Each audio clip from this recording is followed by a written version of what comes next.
What was hard to bear is sweet to remember. Portuguese proverb. Since my mother's passing, I find myself reflecting every waking hour on the many wonderful memories I have of her. Although I'm grateful for the love and support of my wife, my children, my siblings, and a host of relatives and friends, it's been the vivid memories of my mother that have comforted and sustained me most. One such memory is of my mother refusing to believe the potentially debilitating label placed on me by my first grade teacher, Mrs. Harris. Mrs. Harris, an aging, apparently frustrated teacher, probably should have retired long before I entered her first grade class in 1967.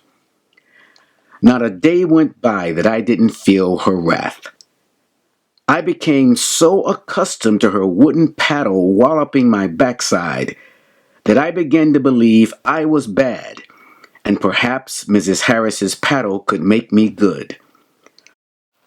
What I didn't realize until many years later is that Mrs. Harris apparently perceived my hesitance to speak up for myself as a mental and emotional deficiency, one that she was determined to cure me of or else rid her class of me.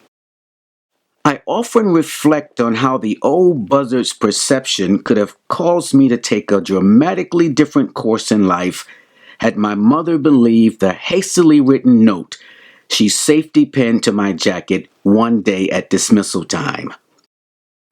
Mrs. Allen, the note began, I am beginning to wonder about your son. He doesn't behave like other children. He's very quiet and seems to drift off into another world. The note went on to say that Mrs. Harris had gone around the room to check the condition of each child's crayons and found all of mine broken and scattered in my desk. She said I hesitated when asked how they got that way, then blamed a classmate, and she didn't believe me. The child may well be retarded, she concluded, and ought to be checked out. I didn't know what the note said, but I knew it wasn't good. Little did I know that the next morning I'd find myself in unfamiliar surroundings, playing with toy trucks and answering probing questions posed by a tall, friendly white man in a white jacket. Mrs. Allen, you have absolutely nothing to worry about. Your son is a normal little boy, the doctor said as he smiled at me. Mrs. Harris never apologized to my mother or me. She still walloped me with her wooden paddle, albeit not as much, and our move to a different school district at the end of the school year kept me from ever having to see her again. Fortunately, times have changed. Nowadays, children who are mentally and or emotionally challenged are no longer referred to as retarded, at least not by professionals.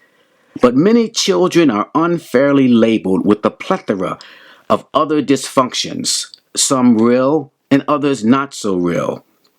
I can't help but think how fortunate I was to have had a mother who was so connected to me and who knew in her heart that she was a better judge of my ability than my teacher had been.